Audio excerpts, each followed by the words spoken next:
ఒకటైతే గనక సో ఈరోజు టీబీజీకేఎస్ అధ్యక్షురాలుగా కవితను తొలగిస్తూ కొప్పుల ఈశ్వర్కు బాధ్యతలు అప్పగించడం ఇవన్నీ ఒక ఎత్తు అయితే గనక 42% రిజర్వేషన్ ఏదైతే ఉందో బీఆర్ఎస్ వాళ్ళు నా దారికి రావాల్సిందే 4 రోజులు లేట్ అవుతుందేమో అన్న కామెంట్ బీఆర్ఎస్ వేరు జాగృతి వేరు అని కవిత ద్వారా ఒక సంకేతం కనిపిస్తోందా అన్న చర్చ ఒకటైతే గనక కవిత విషయంలో బీఆర్ఎస్ పార్టీలో సరే ఇందాక మాట్లాడినట్టు ఒక మధుసూదనాచారి గారు పార్టీ తరపున రెస్పాండ్ అయ్యారేమో బట్ అది సరిపోవట్లేదు కవిత ఈ విషయంలో ఇంకా కూడా అదే ఫ్రస్ట్రేషన్లో ఉన్నారు నాకు బీఆర్ఎస్ పార్టీ నా వెనకాల లేదు అని చెప్పేసి ఓవైపు అప్రకటిత కాంగ్రెస్ పార్టీ నాయకురాలు అన్నటువంటి కొన్ని కామెంట్స్ కూడా వినిపిస్తూనే ఉన్నాయి ఎమ్మెల్సీ తీర్మార్మాలను చేసినాయి కానీ లేదంటే వస్తున్నటువంటి కాంగ్రెస్ పార్టీ ఇస్తున్నటువంటి మద్దతు ప్రకారం చూస్తే ఏం జరుగుతోంది శేషు సార్?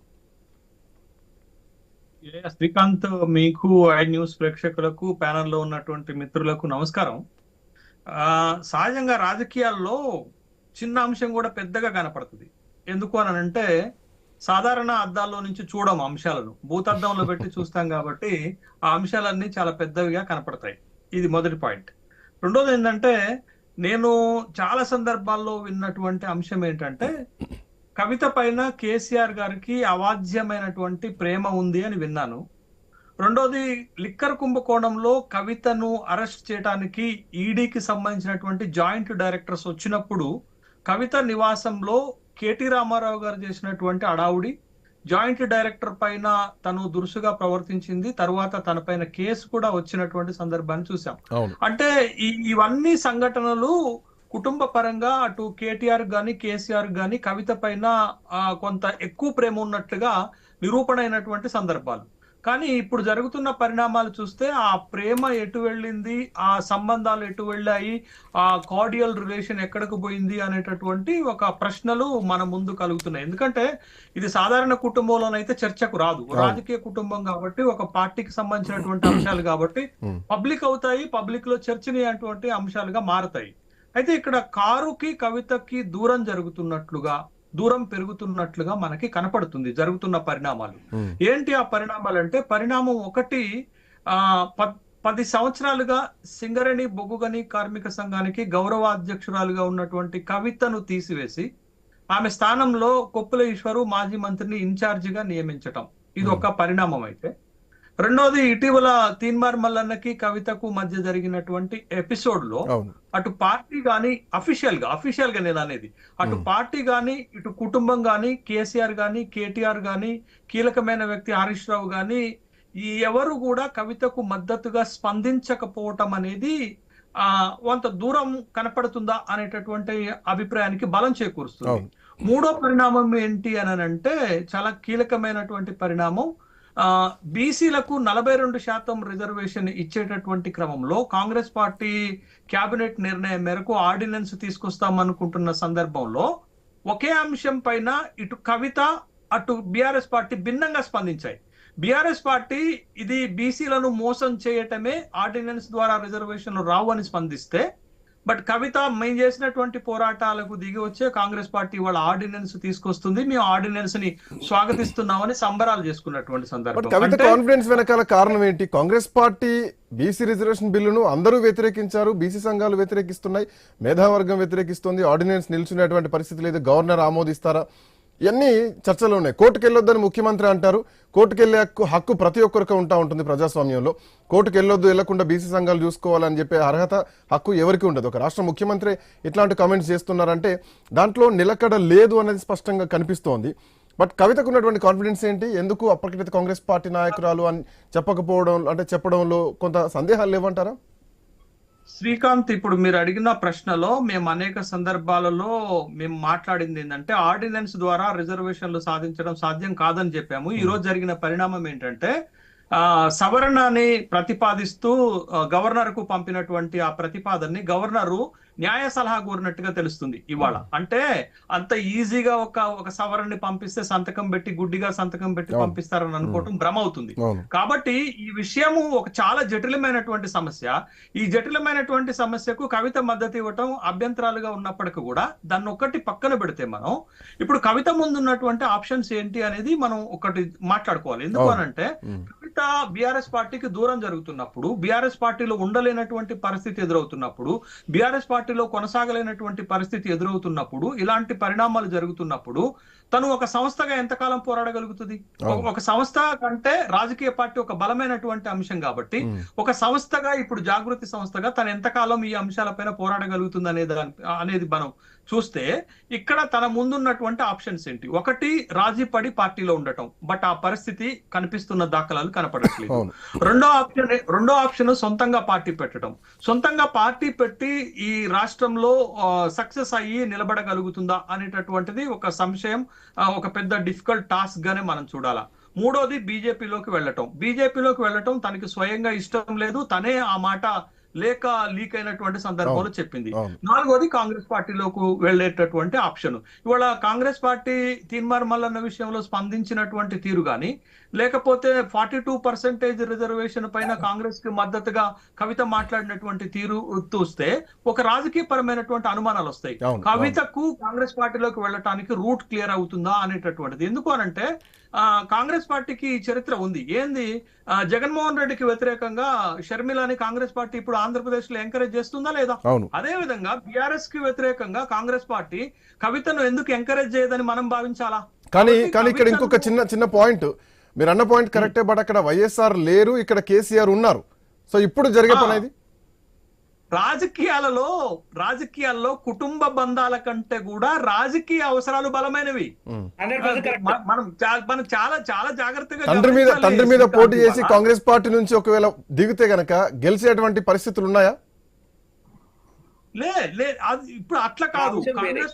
కాంగ్రెస్ పార్టీలోకి వెళ్ళటం వల్ల తనకు ఉన్నటువంటి ఇప్పటికిప్పుడు వచ్చేటటువంటి బెనిఫిట్స్ ఏంటంటే, ఒక ఒప్పందాల మేరకే కాంగ్రెస్ పార్టీలోకి వెళ్ళటం జరుగుతుంది కదా. ఇప్పుడు తన ఎమ్మెల్సీగా కొనసాగుతున్నటువంటి నేపథ్యంలో రేపు మంత్రిమండలిలోకి తీసుకోవటం వల్ల తన స్టేచర్ పెరుగుతుంది, తన పొలిటికల్ క్రెడిబిలిటీ పెరుగుతుంది, తనకు పొలిటికల్ హోదా పెరుగుతుంది, ఇవన్నీ పెరుగుతాయి కదా. సరే, ఎలక్షన్ లో ఎట్లా గెలుస్తారు, ఏ విధంగా మేనేజ్మెంట్ జరుగుతుంది అనే విషయాలు మనందరికీ తెలుసు కదా. బట్ తక్షణం అవసరాలు ఏంటి, రాజకీయ అవసరాలు ఏంటి అనేది ఇంపార్టెంట్ అవుతుంది. బట్ రాజకీయాల్లో సుదీర్ఘ ప్రయాణం చూస్తారు తప్ప, అంటే ముఖ్యమంత్రి ఒక మాట శ్రీకాంత్, కాంగ్రెస్ పార్టీకి కవిత నుండి ఈ అవకాశం వస్తే వదులుకుంటుందా అనేది మనం ఇక్కడ చూడాలి. ఎందుకు అనంటే తెలంగాణలో కాంగ్రెస్ పార్టీకి చాలా ప్రధానమైనటువంటి ప్రత్యర్థులు బీజేపీ నుండి కానీ బీఆర్ఎస్ గాని నుండి వచ్చేటటువంటి ఏ అవకాశాన్ని కూడా కాంగ్రెస్ పార్టీ కవిత అవకాశం వస్తే వదులుకుంటారా మంత్రి పదవిని మీరు అన్నారు. ఆల్రెడీ సగం ఈరా అయిపోయింది, సగం కాలం అయిపోయింది, ఇంకా సగానికి మంత్రి పదవి కోసం ఆశపడి కవిత పోయేటువంటి పరిస్థితులు ఉంటాయా?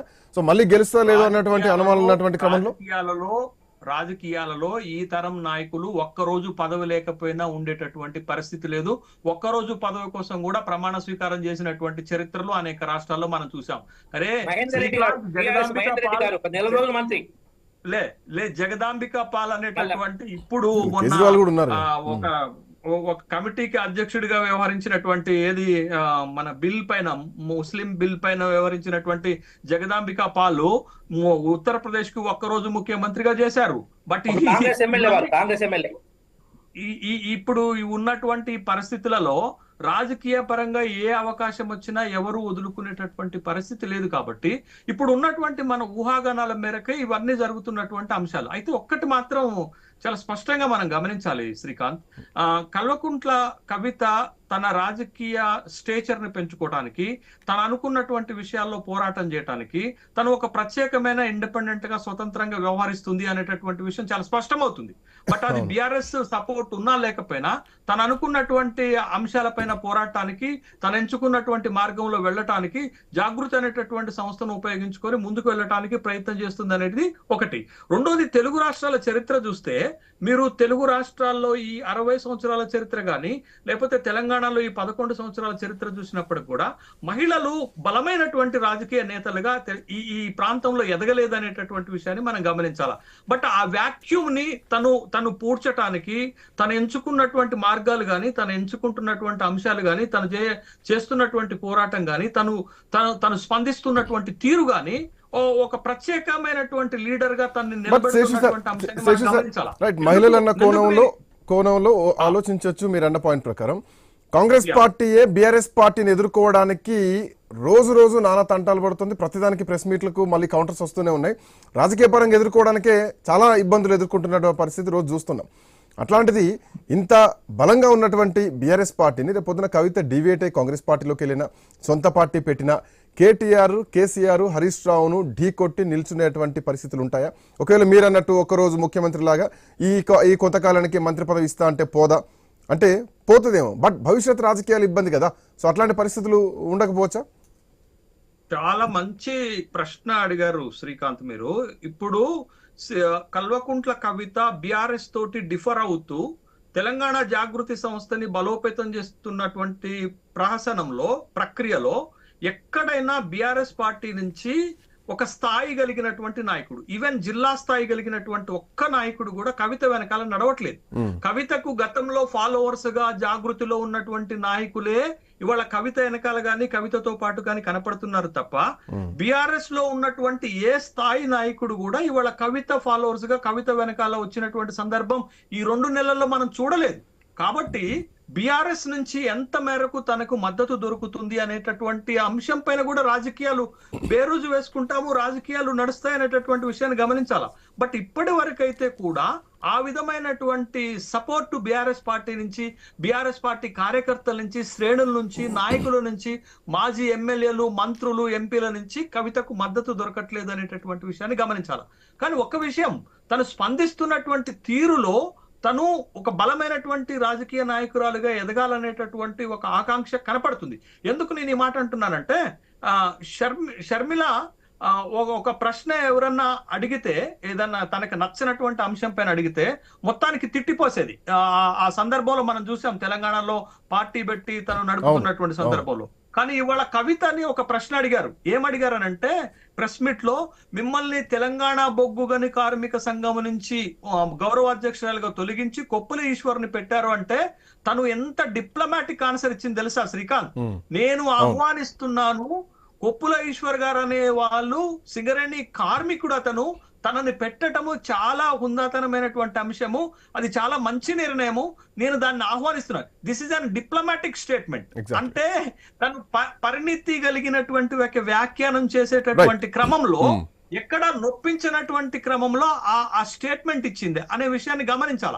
అదే సాధారణమైన నాయకులు అయితే తిట్టిపోస్తారు, నన్ను తీసేశారు, వాళ్ళని నాశనం అయిపోవాలి, లేకపోతే అది బాగుపడదు అనేటటువంటి ఒక శాపనార్థాలు పెట్టేటటువంటి కార్యక్రమాన్ని మనం చూసాం.